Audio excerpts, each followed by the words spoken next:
নমস্কাৰ টাইমলৈ স্বাগতম জনাইছো এই মুহূৰ্তত ডাঙৰ খবৰ লৈছো সিংগাপুৰত জুবিন গাৰ্গৰ সৈতে প্ৰকৃততে কি ঘটনা হৈছিল সেই ঘটনা সন্দৰ্ভত ৰাজ্যৰ মুখ্যমন্ত্ৰী ডক্টৰ হিমন্ত বিশ্ব শৰ্মাই পডকাষ্টত এটা বিশেষ মন্তব্য কৰিছিল সেই মন্তব্যক লৈ কিন্তু ৰাজ্যজুৰি বিভিন্নজনে বিভিন্ন ধৰণৰ প্ৰতিক্ৰিয়া প্ৰকাশ কৰিছিল এতিয়া মুখ্যমন্ত্ৰীয়ে স্পষ্টকৈ উল্লেখ কৰিছে ৰাইজে 17 ডিসেম্বৰলৈ বাট চাওক 17 ডিসেম্বৰতে সমগ্ৰ অসমবাসীয়ে জানিব যে মুখ্যমন্ত্ৰীয়ে যি কথা কয় ভাবি চিন্তি কথা কয় মই পডকাষ্টত যি কৈছিলো সকলো ভাবি চিন্তি কৈছিলো আৰু প্ৰতিটো কথাই সত্য কথা হয় মুখ্যমন্ত্ৰী কোনো কথাই উপৰুৱাকৈ নকয় আজিৰ দিনটো জুবিন গাৰ্গৰ ঘটনা সন্দৰ্ভত ৰাজ্যৰ মুখ্যমন্ত্ৰীয়ে কৰিছে পুনৰ ডাঙৰ মন্তব্য কি কৈছে মুখ্যমন্ত্ৰী গৰাকী লৈছে মুহূৰ্তত টাইম 8 বিগ ব্ৰেকিং জুবিন গাৰ্গৰ ঘটনাক লৈ মুখ্যমন্ত্ৰীৰ বৃহৎ ঘোষণা মুখ্যমন্ত্ৰী ডক্টৰ হিমন্ত বিশ্ব শৰ্মাই আজি পুনৰ ডাঙৰ ঘোষণা কৰিছে 17 ডিসেম্বৰত অসমবাসীয়ে পাব প্ৰকৃত তথ্য আজিৰ দিনটোলৈকে মুখ্যমন্ত্ৰীয়ে যি কৈ আছে সকলো সত্য কৈ আছে ভাবি চিন্তি কৈ আছে মুখ্যমন্ত্ৰীয়ে যি কথা কয় ভাবি চিন্তি কথা কয় এটা কথাও মুখ্যমন্ত্ৰীয়ে উপৰুৱাকৈ নকয় সিএমএ এটা কথাও উপৰুৱাকৈ নকয় আৰু সকলো তথ্য মুখ্যমন্ত্ৰীৰ হাতত ইতিমধ্যে আহি পৰিছে মই কিমান আত্মবিশ্বাসী ইয়াৰ পৰাই আপোনালোকে বুজি লওক 17 ডিসেম্বৰতে মুখ্যমন্ত্ৰীয়ে কোৱা প্ৰতিটো কথা যে সত্য সেই কথা সকলোৱে বুজি পাব অসমবাসীয়ে ভাবিবলৈ বাধ্য হ'ব কিদৰে জুবিন গাৰ্গৰ ন্যায়ৰ বাবে যুঁজ দিয়া হৈছে বৃহৎ তথ্যৰে এছআইটিৰ ৰিপৰ্ট হ'ব আৰু সেই তথ্যত থাকিব বিস্ফোৰক তথ্য মই এটা পডকাষ্টত যি কথা কৈছিলো কিয় সত্য হয় গৃহমন্ত্ৰীয়ে উপৰুৱাকৈ এটা কথাও নকয় বান্ধি দিয়া লক্ষ্মণ ৰেখাৰ আগতে অসমবাসীয়ে গম পাব সকলো কথা লক্ষ্মণ ৰেখা হৈছে 17 ডিসেম্বৰ গতিকে মনত ৰাখক সমগ্ৰ অসমবাসীয়ে যে 17 ডিসেম্বৰ লক্ষ্মণ ৰেখা আৰু এই 17 ডিসেম্বৰটোত সমগ্ৰ অসমবাসীয়ে ডাঙৰ খবৰ লাভ কৰিব জুবিন গাৰ্গৰ ঘটনা সন্দৰ্ভত জুবিন গাৰ্গক লৈ পূৰ্বতেও যেহেতু মুখ্যমন্ত্ৰী ডক্টৰ হিমন্ত বিশ্ব শৰ্মাই ডাঙৰ মন্তব্য কৰিছিল কিন্তু সেই ঘটনাক লৈ মুখ্যমন্ত্ৰীৰ মন্তব্যৰ পিছতে একাংশই বিভিন্ন ধৰণৰ প্ৰতিক্ৰিয়া প্ৰকাশ কৰিছিল কিন্তু সেই প্ৰতিক্ৰিয়ালৈ ৰাজ্যৰ মুখ্যমন্ত্ৰী গৰাকী গুৰুত্ব নিদিয়ে কিন্তু মুখ্যমন্ত্ৰী গৰাকী এটা কথা জানে যে যি কয় মুখ্যমন্ত্ৰীয়ে সকলো কথা ভাবি চিন্তি কয় সকলো তথ্যৰ ভিত্তিত কয় গতিকে এটা কথাও মুখ্যমন্ত্ৰীয়ে উপৰুৱাকৈ নকয় তেওঁ এজন গৃহমন্ত্ৰী হয় ৰাজ্যৰ গৃহমন্ত্ৰী হিচাপে তেওঁৰ হাতত এই সমূহ তথ্য আছে গতিকে সকলো কথা তেওঁ ভাবি চিন্তি কৈ আহিছে আৰু সেই কথাৰে প্ৰমাণ পাব ৰাজ্যবাসীয়ে 17 ডিসেম্বৰত আমি আকৌ কওঁ এয়া ৰাজ্যৰ মুখ্যমন্ত্ৰী ডক্টৰ হিমন্ত বিশ্ব শৰ্মাই বৃহৎ ঘোষণা কৰিছে যে জুবিন গাৰ্গে ন্যায় পাবই আৰু জুবিন গাৰ্গক ন্যায় দিবলৈ এছআইটি ইতিমধ্যে সকলো তথ্যৰ ভিত্তিত এতিয়া তদন্ত প্ৰক্ৰিয়া ক্ষিপ্ৰতাৰে আগবঢ়াই দিছে আৰু এতিয়া তদন্ত প্ৰক্ৰিয়া দীঘলীয়া নহয় সম্পূৰ্ণ কাক চাপি আহিছে চবু চাপি আহিছে এতিয়া চাৰ্জশিট দাখিল কৰাৰ সময় চাৰ্জশিট দাখিল কৰাৰ লগে লগে সকলো কথা গম পাব আমি পুনৰ জনাইছো আজিৰ দিনটোতে বিগ ব্ৰেকিং আহিছে জুবিন গাৰ্গৰ ঘটনাৰ তদন্ত সন্দৰ্ভত মুখ্যমন্ত্ৰীয়ে পুনৰ ডাঙৰ ঘোষণা কৰিছে জুবিন গাৰ্গে কেতিয়া ন্যায় পাব সিংগাপুৰত জুবিন গাৰ্গৰ সৈতে কি ঘটনা সংঘটিত হৈছিল সকলো উত্তৰ আছে এতিয়া ৰাজ্যৰ মুখ্যমন্ত্ৰীৰ হাতত ইতিমধ্যে সিংগাপুৰৰ পৰা যিসমূহ ৰিপৰ্ট আহিছে এছআইটিৰ হাতত পৰিছে টক্সিকোলজি ৰিপৰ্ট পোষ্টমৰ্টেম ৰিপৰ্ট সকলো ৰিপৰ্টৰ ভিত্তিত এতিয়া জুবিন গাৰ্গৰ সৈতে প্ৰকৃততে সিংগাপুৰত কি ঘটনা সংঘটিত হৈছিল সকলো তথ্য এতিয়া ৰাজ্য চৰকাৰে জানিবলৈ পাইছে আৰু সমান্তৰালভাৱে এছআইটিৰ হাতত এতিয়া সকলো তথ্য আছে আৰু এই তথ্যৰ ভিত্তিতে এতিয়া মুখ্যমন্ত্ৰী ডক্টৰ হিমন্ত বিশ্ব শৰ্মাই কৈছে যে এদিন মুখ্যমন্ত্ৰী ডক্টৰ হিমন্ত বিশ্ব শৰ্মাই পডকাষ্টত এই প্ৰসংগ উত্থাপন কৰি কৈছিল এটা বিশেষ মন্তব্য কৰিছিল মুখ্যমন্ত্ৰী গৰাকীয়ে পডকাষ্টত কিন্তু সেই মন্তব্যক লৈ বিভিন্নজনে সমালোচনা কৰিছিল গতিকে সেই সমালোচনা কৰি থকা সকলেও বিৰোধিতা কৰি থকা সকলেও এতিয়া চাব আৰু এক প্ৰকাৰ শক হ'ব সেই দিনটোত কাৰণ মুখ্যমন্ত্ৰীয়ে যি কয় সকলো সঁচা কথা কয় ভাবি চিন্তি কয় এটা কথাও মুখ্যমন্ত্ৰীয়ে উপৰুৱাকৈ নকয় সকলো তথ্য সকলো কথা ভালদৰে চালি চাব আৰু তাৰ পিছত মুখ্যমন্ত্ৰীগৰাকীয়ে এটা মন্তব্য কৰিব কিন্তু আৰু এটা কথা যে ৰাজ্যৰ মুখ্যমন্ত্ৰীগৰাকীক যদি এই কথা কোনোবাই প্ৰশ্ন কৰে মুখ্যমন্ত্ৰীয়ে এই সমূহ তথ্য ক'ৰ পৰা পালে তেওঁ ৰাজ্যৰ গৃহমন্ত্ৰী হয় গতিকে গৃহমন্ত্ৰীয়ে এই তথ্য ক'ৰ পৰা পালে সেই প্ৰশ্ন কৰি লাভ নাই এই তথ্য মুখ্যমন্ত্ৰীৰ হাতত ইতিমধ্যে পৰিছে এছআইটিৰ হাতত পৰিছে চাৰ্জশ্বিট দাখিল কৰা হ'ব আদালতত আৰু তাৰ পিছতে সমগ্ৰ অসমবাসীয়ে 17 ডিচেম্বৰত জানিব প্ৰকৃত তথ্য জুবিন গাৰ্গৰ সৈতে ছিংগাপুৰত প্ৰকৃততে হৈছিল কি মনত ৰাখক 17 ডিচেম্বৰ হৈছে লক্ষ্মণ ৰেখা আৰু এই লক্ষ্মণ ৰেখাৰ পূৰ্বে সমগ্ৰ অসমবাসীয়ে জুবিন গাৰ্গৰ ঘটনা সন্দৰ্ভত প্ৰতিটো তথ্য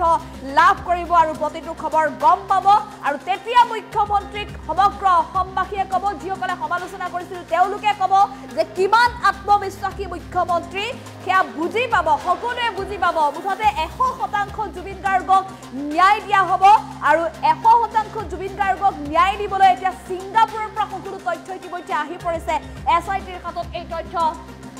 আহি পৰিছে অসম চৰকাৰৰ হাতত এই তথ্য আহি পৰিছে গতিকে এই তথ্যৰ ভিত্তিতে এতিয়া জুবিন গাৰ্গক ন্যায় দিয়া হ'ব জুবিন গাৰ্গৰ ঘটনাক লৈ মুখ্যমন্ত্ৰীয়ে বিগ ব্ৰেকিং 17 ডিচেম্বৰত অসমবাসীয়ে পাব প্ৰকৃত তথ্য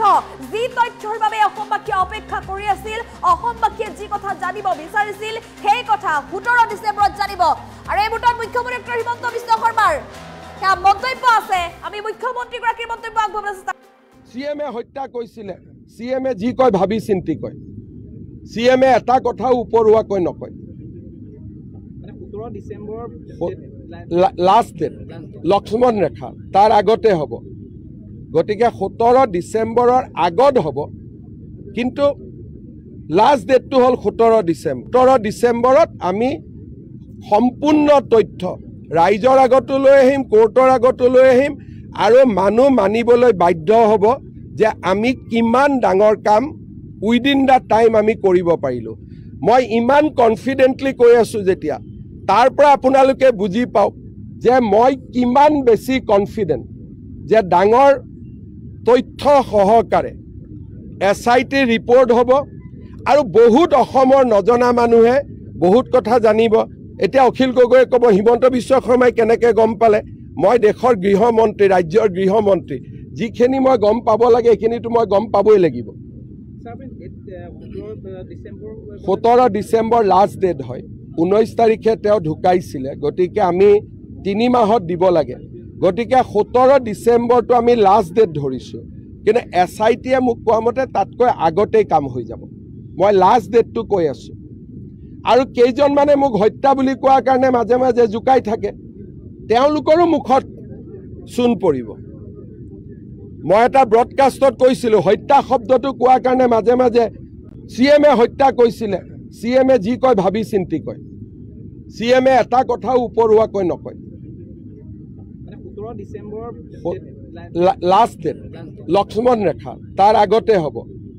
গতিকে 17 ডিচেম্বৰৰ আগত হ'ব কিন্তু লাষ্ট ডেটটো হ'ল 17 ডিচেম্বৰত আমি সম্পূৰ্ণ তথ্য ৰাইজৰ আগতো লৈ আহিম কোৰ্টৰ আগতো লৈ আহিম আৰু মানুহ মানিবলৈ বাধ্য হ'ব যে আমি কিমান ডাঙৰ কাম উইদিন দা টাইম আমি কৰিব পাৰিলোঁ মই ইমান কনফিডেণ্টলি কৈ আছোঁ যেতিয়া তাৰ পৰা আপোনালোকে বুজি পাওক যে মই কিমান বেছি কনফিডেণ্ট যে ডাঙৰ তথ্য সহকাৰে এছআইটি ৰিপৰ্ট হ'ব আৰু বহুত অসমৰ নজনা মানুহে বহুত কথা জানিব এতিয়া অখিল গগৈয়ে ক'ব হিমন্ত বিশ্ব শৰ্মাই কেনেকৈ গম পালে মই দেশৰ গৃহমন্ত্ৰী ৰাজ্যৰ গৃহমন্ত্ৰী যিখিনি মই গম পাব লাগে এইখিনিতো মই গম পাবই লাগিব 17 ডিচেম্বৰ লাষ্ট ডেট হয় 19 তাৰিখে তেওঁ ঢুকাইছিলে গতিকে আমি 3 মাহত দিব লাগে গতিকে 17 ডিচেম্বৰটো আমি লাষ্ট ডেট ধৰিছোঁ কিন্তু এছআইটিয়ে মোক কোৱা মতে তাতকৈ আগতেই কাম হৈ যাব মই লাষ্ট ডেটটো কৈ আছোঁ আৰু কেইজনমানে মোক হত্যা বুলি কোৱাৰ কাৰণে মাজে মাজে জুকাই থাকে তেওঁলোকৰো মুখত চূণ পৰিব মই এটা ব্ৰডকাষ্টত কৈছিলোঁ হত্যা শব্দটো কোৱাৰ কাৰণে মাজে মাজে CMA হত্যা কৈছিলে CMA যি কয় ভাবি চিন্তি কয় CMA এটা কথা উপৰুৱাকৈ নকয় মানে 17 ডিসেম্বৰ লাষ্ট ডেট লক্ষ্মণ ৰেখা তাৰ আগতে হ'ব গতিকে 17 ডিচেম্বৰৰ আগত হ'ব কিন্তু লাষ্ট ডেটটো হ'ল 17 ডিচেম্বৰ 17 ডিচেম্বৰত আমি সম্পূৰ্ণ তথ্য ৰাইজৰ আগতো লৈ আহিম কোৰ্টৰ আগতো লৈ আহিম আৰু মানুহ মানিবলৈ বাধ্য হ'ব যে আমি কিমান ডাঙৰ কাম উইদিন দ্য টাইম আমি কৰিব পাৰিলোঁ মই ইমান কনফিডেণ্টলি কৈ আছোঁ যেতিয়া তাৰ পৰা আপোনালোকে বুজি পাওক যে মই কিমান বেছি কনফিডেণ্ট যে ডাঙৰ তথ্য সহকাৰে SIT ৰিপৰ্ট হ'ব আৰু বহুত অসমৰ নজনা মানুহে বহুত কথা জানিব এতিয়া অখিল গগৈয়ে ক'ব হিমন্ত বিশ্ব শৰ্মাই কেনেকৈ গম পালে মই দেশৰ গৃহমন্ত্ৰী ৰাজ্যৰ গৃহমন্ত্ৰী যিখিনি মই গম পাব লাগে এইখিনিতো মই গম পাবই লাগিব